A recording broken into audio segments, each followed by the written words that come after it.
Welcome to the Ages of Rock podcast with your hosts Bill Algie, Dennis Talbot, and Alan Tate. We are three guys who have one thing in common, a love of rock and roll. Our goal is to talk about all things rock. We hope you find this show intriguing, funny, and occasionally highly opinionated. Enjoy! Hey folks, this is episode number 385, and we have banned Dennis from this episode. Actually, we have not.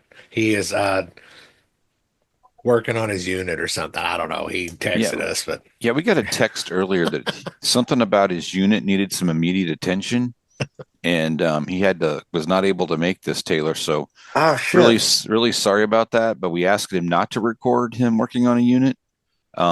We got a little concerned about exactly where that was going, and I hope his unit's okay and getting the attention it needs. In our ripe old age of 14. We badgered him appropriately. Got to get that unit fixed. That's right.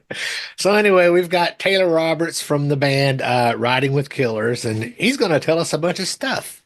Yeah, I'm going to tell you all the stuff. All of it. Sweet. So what do you got going on with Riding with the Killers, and who's in your band? So right now, we've got a couple shows left for this year. We're going to be at the Machine Shop, and I'll be pulling double duty because I also play guitar for the band Taproot. So November 22nd, I'm literally playing 2 shows in one night, which I'm really excited for. And then we are going to be hitting Iowa City at Wildwood Saloon for the first time, and then we're going to be going to Denny O's in Fulton, Illinois. So starting to get out of Michigan a good little bit, and I will also be heading to Gothenburg, Sweden, to finish mixing the second Riding with Killers record, which tentatively is called Music for Humans.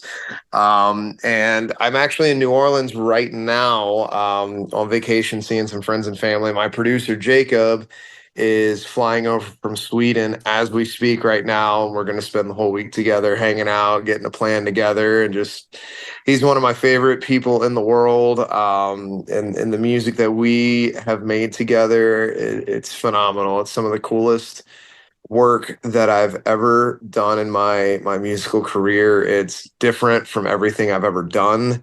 And, we've got some festivals on deck for 2025, and we're about to celebrate the first birthday of Full Circle, which turns 1 year old in December 13th, I believe it is. And we're getting all the things together, man. We just wrapped up a little run with our buddies in Heartsick. So we're busy. We're busy. That's good to hear. Better than being bored sitting at home waiting for something else to happen, right? No, I can't do it, man. I have to be on the go. I have to be destroying my body in some way, shape, or form because I'll sleep when I'm dead. So that's exactly what I tell people. They're like, "You go to so many concerts." I'm like, "Yeah." Well, don't you ever rest? No, I'll rest when I die. I got plenty of time. Exactly. Plenty of time. Dead is the most thing I'll ever be. So that's exactly I'm gonna suck all that I can out of life while I'm here. So exactly. That's awesome. That's right up my alley, man, for sure. So is the Don't Fade Away single that came out not long ago, just like in August? Is that right? Yes. Is that come off the new album that's coming out that you're working on? No, that's off of Full Circle. Okay. And that was basically me dealing with my grandmother's dementia, which if you've ever dealt with that disease, it's absolutely horrifying. And it was kind of rough, man, because it is still rough. Thankfully she's still alive, but it's not the same. It never will be. But my first real North American tour was in 2013, opening for Taproot, and I remember she was like, "Don't go." And I was like, "That's going to be fine. We'll talk on the phone. We'll stay in touch." And then as soon as I get back from tour, found out she had a fall.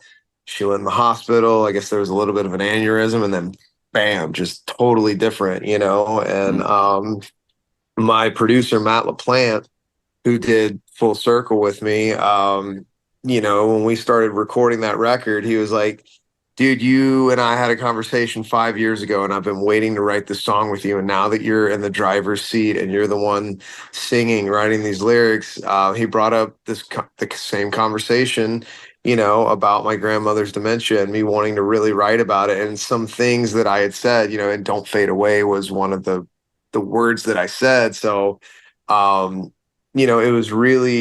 was really special that he kept that conversation in his back pocket for almost 5 years.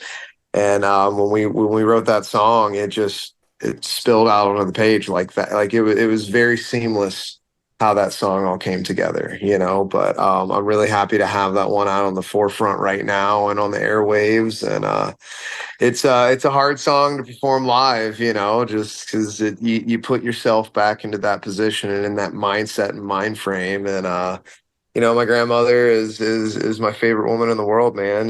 She helped raise me, because my mom's a single mom.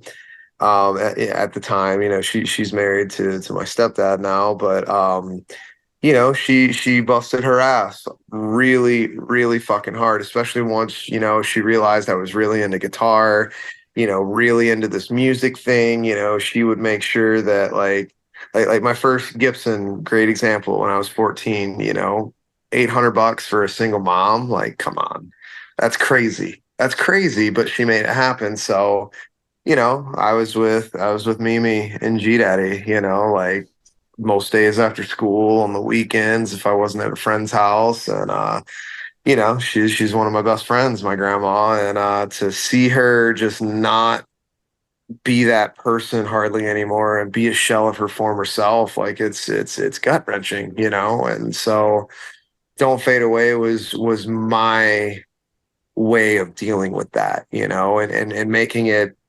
I guess as positive as it could be, and hopefully anyone who hears the song and is dealing with the same thing, they can find some sort of refuge within that song. It's therapeutic. Well, exactly, Absolutely, because and that's why I do what I do with this band. It's not like, oh, I can't wait to be a rock star and have a sports car and a big mansion, blah blah blah. I mean, that would be nice. Who wouldn't want that? But my goal has always been to connect with people and help through music, because that's what music did for me when I was an angry young man growing up, without my dad. And I got made fun of because of my left eye. I've had like 7 reconstructive surgeries on it. So when I was much younger, it was way more evident, way more obvious. And little kids are the biggest assholes on the face of this planet. And music was always there to catch me and say, hey, you're not a freak, you're not alone, you're not weird. Well, you are weird, but you're our type of weird, and we love you. Like that's why bands like Mudvayne and Slipknot and Korn and Taproot and Papa Roach and Linkin Park, all these bands, just like, they caught me when I was falling every single time. And now that I'm getting to be in that position, it's really cool to be writing stuff that's connecting with people. And like you said, giving them that therapy that they don't, I mean, you have to pay for a record or your subscription, but it's a hell of a lot cheaper than going to a therapist. But not knocking therapy either, though. So it's true. So tell us a little bit about the band Riding with Killers and who's in the band and how the band came about. So currently, and I would say that they're the concrete members now. Jed plays drums, and Chris is my bass player. Jed is a Youper, so he's from the UP up in Michigan, and Chris is out around Flint area. And I met those guys, oh God, probably about 2 years ago at the machine shop, and they walked up to me and they were like, man, we really love what you're doing. If you ever need anybody. And like, Jed was the first person to approach me. I think we were seeing Raw, because the bass player who does a lot of recording with me, James Laskew, was playing bass on the Raw tour. And I just remember Jed walked up to me and he was like, what's up, man? I've heard of your band. And he just had this spark in his eye. And like, I was like, you're really interested in what's going on. And like, I could tell he really liked the music, and we hit it off as friends, and we started jamming. And I was like, dude, this guy is a hell of a good drummer. He's got great gear. Like, he's got a custom Tama, Star Classic maple kit that just sounds monstrous. He's got, amazing Zildjian cymbal. Like the dude has great gear taste, and he knows how to hit a drum. And we meshed. We had a really good jam session, and he was like, "Hey, if you need a bass player, um, we can call Chris." And then met up with Chris, and that dude is one of my favorite people I've met up in Michigan. And when the three of us got together, it was just like a bunch of best friends hanging out, and we'll rip on each other, but then we'll, you know, randomly jam and throw out such cool ideas. Like we just had really good chemistry, you know what I mean? Because at first with Riding with Killers, I started the band in 2018 when I quit my old band, Catharsis, which became Wildfire. And, we were doing Danny Wimmerfest, we were on the radio, we were doing the thing. And I became very unhappy with the direction, with how things were being handled with certain members. And it was one of those like, all right, well, I need to quit this band. I don't want to deal with a lead singer ever again. So I'm just going to do it. And I randomly came up with the name after a work trip with a friend of mine, and I really liked it. I was like, well, there's not another band out there called Riding with Killers. And as you know, that's a really hard thing to do, is to find a band name that hasn't been used 1,000 times, over the last 100 years or whatever. And, I started having fun with it, and I didn't even have songs. I didn't have a band member. It was just me, and I had a name. And I called a graphic designer buddy of mine. I was like, hey, make me a logo. This is what I'm after. And then I just announced it and put it out to the world. I had nothing. I started a random Facebook page. I did a little live Facebook, Q&A kind of a thing. And the reason I did that was because, well, if I put this name out there, I'm going to be forced to act. I'm going to have to deliver on something because, I had built a pretty decent sized band that was starting to tour the US, and, we had a good following. And it was like, well, I know that people are still looking at me and seeing what I'm going to do. And I put the name out there. I started recording in Madison, Wisconsin with Matt LaPlante. And we wrote 3 songs, and we had programmed drums, programmed bass. And because I was so close to Detroit, I called my buddy Dave Coughlin, and he's the reason I moved to Detroit anyway, eventually, because I wanted to be near him. He's one of my favorite people. I met him while he was touring and playing drums for Taproot. We became instant friends, like he's the older brother I never got to have. And I said, hey, man, we've got 3 really cool tunes, but we're using programmed bass and drums. It's not there. They're cool songs, but they're not there. And he was like, dude, come to Detroit and let's lay this down. And he was like, you need to meet my buddy Tim Krukowski. He used to play bass for Sponge, and we all met up in a studio in a basement in Farmington, Michigan called Lansbury Lane, that's owned by Mark Papo. And we knocked out those 3 songs. We made them even better. We worked on vocals, we worked on the music, the arrangement, and then it was like, oh shit, well, we need to keep writing more songs. And eventually Tim would kind of move to more of a producer writing side. And then James Laskew came in to record bass and do some writing with me. And we just kept hammering away at these songs until we had, all the tracks together for Full Circle. But and there was a couple shows here and there. Like we did CPR Fest in Biloxi in 2022, I think it was. Headlined the second stage. We were with Three Doors Down, Seether, Nonpoint, Bad Flower. And I was just borrowing band members from other bands. Like, hey, I don't actually have a band, but I got these shows. Will you come jam with me? And so for, I'd say, a solid year and a half or two, I was just randomly borrowing people left and right until I ran into Jed and Chris.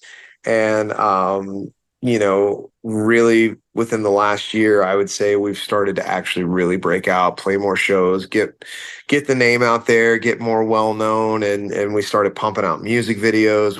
We started pumping out content left and right, and it was basically a lot of building in the background because I didn't want to just jump out there and try to dig in with a garden shovel. I essentially built a backhoe, behind the scenes so I could really start making craters, when I started diving in and digging into this band. So it's been a lot of crazy turns and just borrowing people left and right until I found the right guys that fit the mold, and we just ended up here.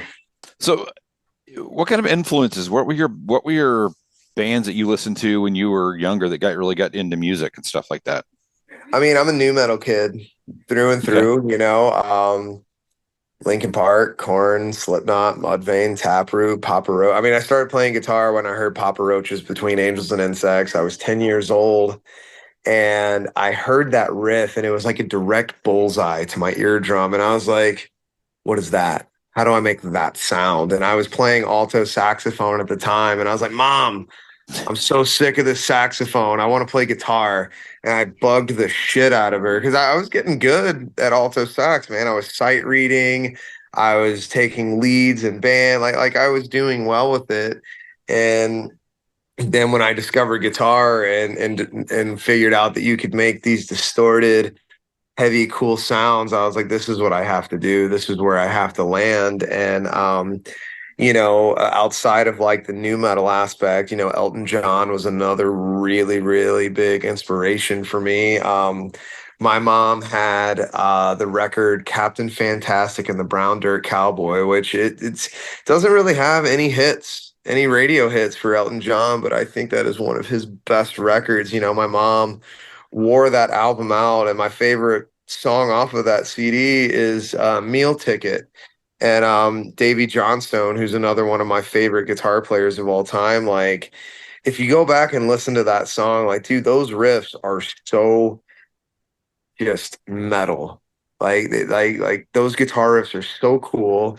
The solo is so blistering, and like his vibrato is just perfect, man. And that was my first concert too, was Elton John at like age 9 or something like that. Like that's a hell of a first show. Yeah, that's pretty good. And I mean, dude, that whole band that he had built, like it was such a great experience, and I was so inspired and so just enthralled by the concert. And like I would say, rock and roll is obviously my main influence, but later on in life, Alice in Chains, Jerry Cantrell is one of the greatest songwriters and guitar players I think out there. And, a great example and this is a newer Alice in Chains song, and I might, get called out as sacrilegious for this, but I honestly like some of the newer AIC more than I do some of the older. And don't get me wrong, there's classic songs that can never be touched with Lane, but Check My Brain is another one of those songs. Like that song is Jerry bending one single note up a pitch and back down. But like, do you know how badass you have to be to make one note sound that cool being bent back and forth? So I mean, those are my guitar influences through and through. And then I mean, Jim and Mick from Slipknot, like that's probably my favorite guitar duo of all time, because that's where I learned to cut my teeth with metal and screaming and singing, and that's where I got my love of low tuning guitars and just heavy riffing. So I'm a new metal kid through and through. Cool. So you talked about your mom. Did she have any, I mean, other than Elton John, I mean, did she have any other rock influences other than Elton John? I mean, that you really kind of grabbed onto, or was it? When I was born, not really. I mean, like she used to go see Kiss all the time. I see her. Well, there you go. She's a smart woman. So that was her thing, but she never really listened to Kiss around me. Like it was interesting. Like I feel like when I was born and I was coming of age, like she was weirdly listening to a lot of country and pop Like, and Elton John was kind of the main rock and roll. But, I think in every person's journey through music, there comes certain stages where you're just exploring other genres. And I think that's what she was maybe going through. Because, I mean, I'm at a point now where, I love rock, I love making rock music, but like I found such interest in the EDM world, and I've been going to EDM festivals, and um I hear stuff that I don't hear in rock music that I'm like, well, how can I take that from here and put it over here? So I think that's kind of why I didn't have quite as much rock and roll with her. Cause like when I started listening to metal and heavier music, like, dude, she would throw away my CDs because she would read the lyrics and she was like, what is this Satan shit? Cause she's very like super Catholic, and that's a really big part of her life. I'm from the Bible Belt in South Mississippi, man. So like, we didn't really get a lot of metal and heavier music, and I had to, I just had to listen to it, and if something came on MTV, because I caught the very last part of that era of where you could actually watch music videos and see bands on TRL that wasn't just like pop or hip hop or whatever else have you, that was really my only chance. Or if I went to my friend Caleb's house, because his family was all about rock and metal and classic rock and stuff like that. So I didn't really get much of a rock influence from her, man. We did enjoy the shit out of some Backstreet Boys together, and I'm not ashamed to admit that. Is that your band that you'll talk about but won't admit to? I'll admit all day to Backstreet Boys. If I'm out and about and a song comes on, I'll randomly scream the lyrics in the mall or wherever I happen to be walking around, man. There's no shame in my game, man. Like I like all genres, man. There's good music. There's good music in polka. Yeah, It's not my sure. first choice, but Right. there's dope songs in every genre. So and I think, playing a bunch of different instruments, I like being open to different styles of music, and instead of just sticking in one lane, because there's something that I can grab from all different styles that I can apply to my own. Yeah, I definitely have a very wide variety of music that I listen to, and it's everything all over the map. And Well, yes, I think you have to. I've been to a couple of Backstreet Boys concerts. And see, you're With lucky, my man. wife. Because dude, they never came to my area, man. Like, especially after Hurricane Katrina. Because Yeah. like I would argue that my hometown got the worst of it. I know New Orleans, and that's where I'm actually at right now. I'm in New Orleans visiting friends and family. My producer's flying in from Sweden in like 3 hours, and we're gonna be hanging out with him till the sun comes up because that's how we do. But like we got all the wind damage from Hurricane Katrina, Hmm. because the eye hit in Waveland, and we were on the east side, and the east side is always the worst side. The levees broke here. Yes, New Orleans got flooded. It was still terrible. I'm not taking away from what the city endured, but my entire childhood was leveled. You know what I mean? Like, great example. We used to have a casino called Treasure Bay Casino that was on the water, and it was a big fucking pirate ship. It was cool as hell. But I'll never forget coming back home after they let everybody back in, and that pirate ship was across the highway on the other side on dry land. And it was like, what?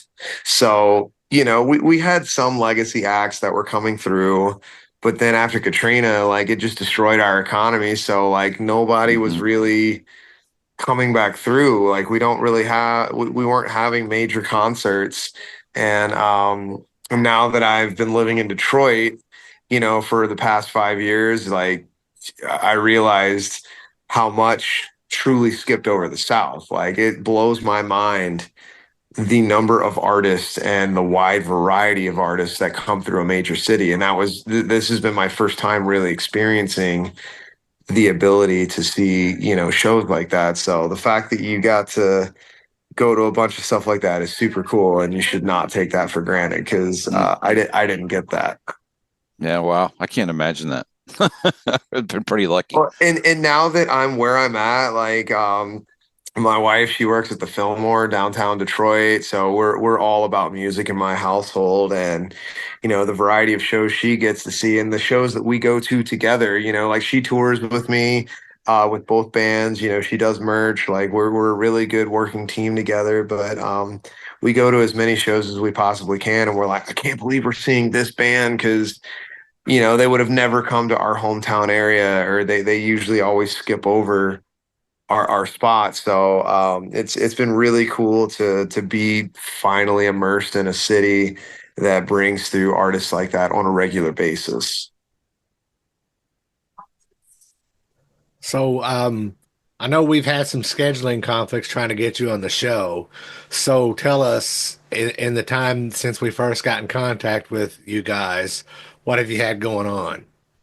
Well, so I played main stage with Taproot at Louder Than Life in Louisville, Kentucky, with Stained and Judas Priest. Um, I recently acquired an endorsement with Jim Dunlop Guitar Products. I've got my own signature line of guitar picks coming out. I've got access to MXR pedals, way huge. Basically everything that Dunlop offers. Gibson sent me a free guitar. And I'm going to go out and say this. I'm the first Gibson artist on the road with the brand new Gibson Victory. And it's really cool to know that the guys at Gibson really believe in me as a guitar player. Because I'm just some random kid from Mississippi that was like, fuck it, I'm gonna leave my hometown and see what happens. And to have them, believe in me to that point, to say, hey, we have this new model. We want you to be seen with it, and we want you to push this. It's been so cool, because I've been an artist with Gibson for 3 years now, and this is the first time they've ever sent me an instrument on their dime. Like I fucking cried, like when I got the guitar, and like it hit me. It's like, dude, like I would say Gibson and Fender are the two biggest guitar companies in the entire world. Everybody knows what a Gibson Les Paul is. Everybody knows what a Fender Strat is. Even if you don't know about guitars, you recognize those shapes. You know what they are. You know the companies. And to be like I said, some random kid from Mississippi, and have Gibson giving a fuck about me and believing in me is just beyond my wildest dreams. We just got back from California. We played Aftershock Festival with Slipknot, Juliette Lewis, Marky Ramone, Mastodon, Evanescence, so many bands. And that was such an amazing, amazing day. Got to hang out with all those guys.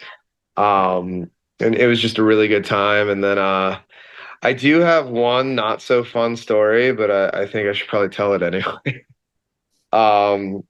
We were playing Bakersfield, and so outside of music, I own and operate a residential and commercial painting business, and I destroy the fuck out of my body. Like I build my own scaffolding. I set up 40-foot extension ladders, which that's like 100 and something pound ladder that I get to carry around, set up, climb it, paint, do everything. I'm kind of a one-man show when it comes to that. And I work on anywhere from your 1,000-square-foot investor special home to multi-million-dollar mansions that are up to 5,000 square feet. Like I'm the guy that can do whatever.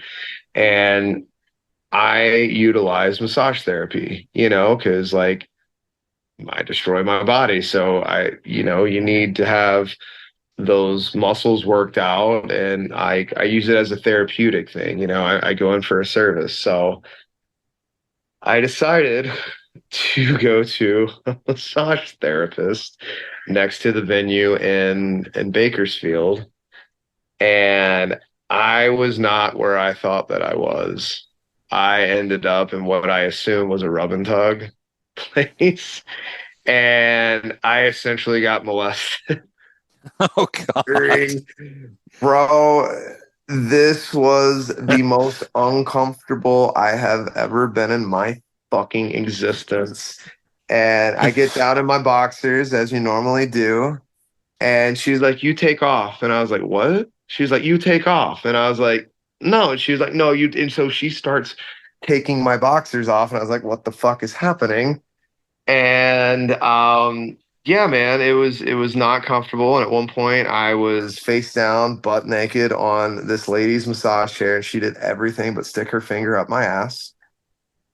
And she tried to go for it when I was on my back, and I was like, dude, I need to leave. I need to get the fuck out of here, man. And Steve, like that's not what I'm about, you know. I know some people dig it, whatever, but like I got back to the venue, and like my guitar tech, Julius, or I'm sorry, drum tech, he stops and he looks at me and he's like, dude, are you okay? He was like, you look like you just came back from war. And I was like, no, not fine. And like obviously I told the band what happened, and like everybody's like giving me hugs and shit because they could tell that like it kind of fucked with me because it did, you know, I wasn't expecting that. And yeah, so don't go to massage parlors and unless that's what you're fucking after, but I was not. And I definitely fucked up a couple of notes that night because, you know, it's just living in the back of my head the entire time. So I understand now why Korn's music is so heavy and why they wrote about being molested and shit in Bakersfield, because I got to kind of experience that myself. And so, you know, other than that, like it's been pretty fucking great. Um, Sounds like you have another song in you there. I feel like I do. I'll definitely I'm sure I'll get around to writing about that one when I feel comfortable enough. But like I felt so bad. Like I walked up to Macy and I was like, baby, I'm sorry. And she was like, dude, you did well, first of all, you didn't do anything. And she was like, it's okay. But like you know what I'm saying? It made me that uncomfortable that I felt the need to apologize to my wife. But like I ended up like I was supposed to be in there for an hour, and you know they work 30 minutes on your stomach, like your back, and then 30 minutes on your front. Like I made it about 40 minutes before I was like, I'm out, dude. Because she kept trying to take the towel off of me when I was on my back, and she was like, you try," and I was like, "No." And I gotta say, I don't think there was malicious intent there. I just think that's the norm, Oh, and yeah. that's not what I went in for, and so she didn't understand that. So I don't want to drag this woman through the mud. She was very very nice, and God love her. You know, again, I don't think there was any ill intent whatsoever, but it sucked. It was Wow. not cool. But aside from my molesting adventure, touring has been badass. It's been super fun. But you got to talk about it. My wife Yeah. just walked in. She's like, "Oh God." um, It but could have no, been a man. lot worse. I mean, it could have. It could have been way worse, you know. But it still was not fun.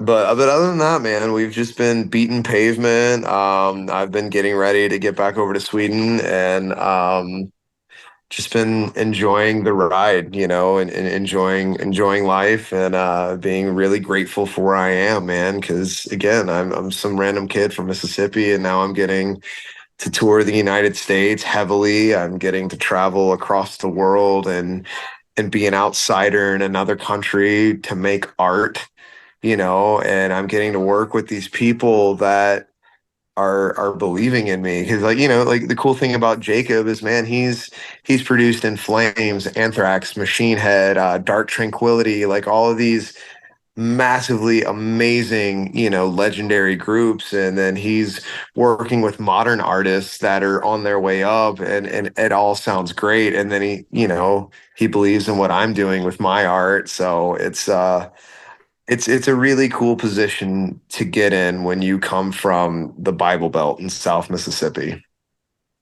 Cool, man. It's awesome. So before we get out of here, you said that you're going to start working on some new material. Do you have a general time frame of when it might be done and when it might be released?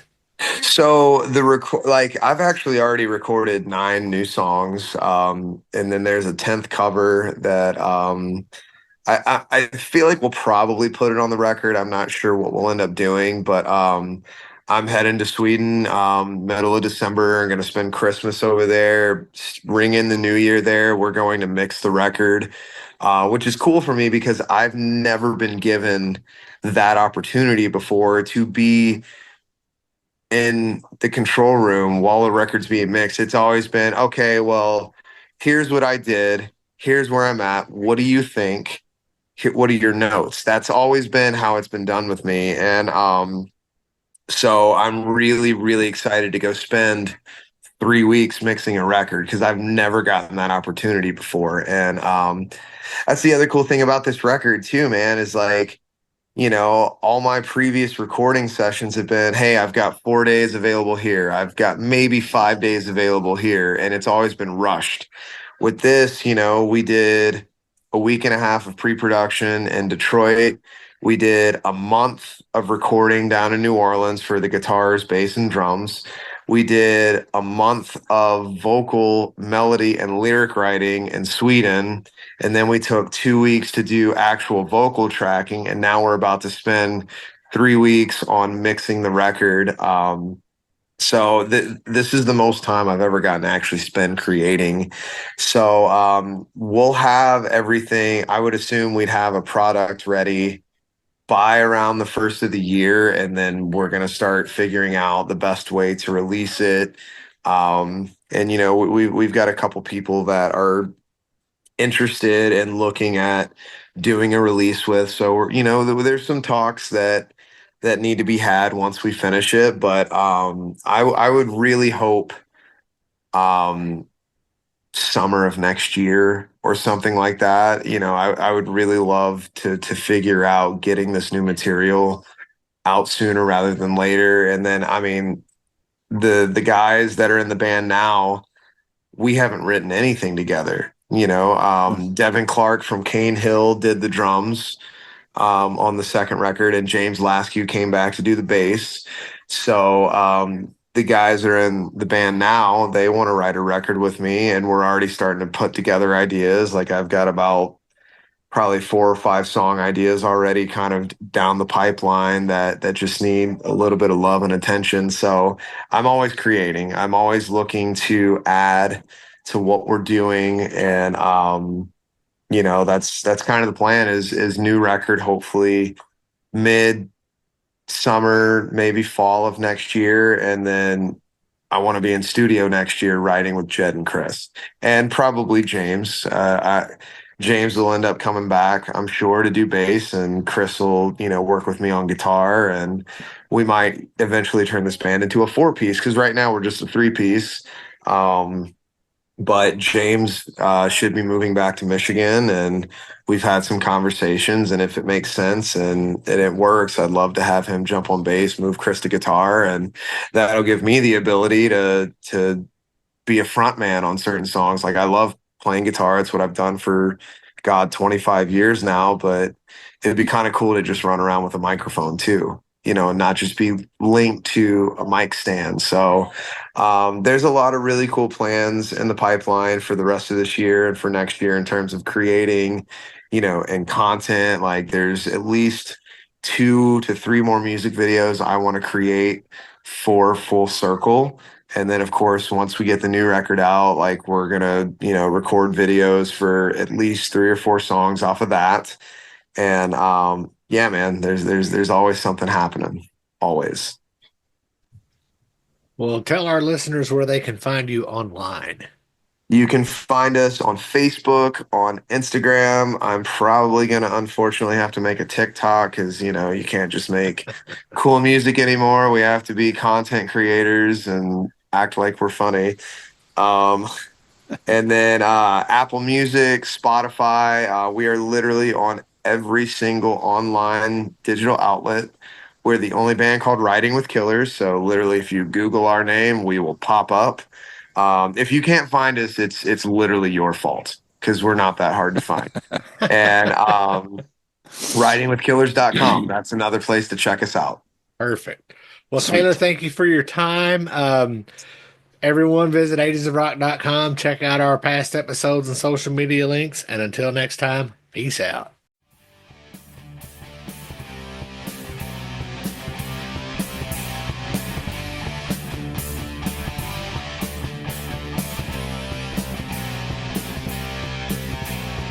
Thanks for listening to the Ages of Rock podcast. If you haven't done so already, be sure to subscribe to our YouTube channel, like us on Facebook, and most importantly, tell all your friends. Remember, you're never too old to rock. Until the next episode, peace out, folks.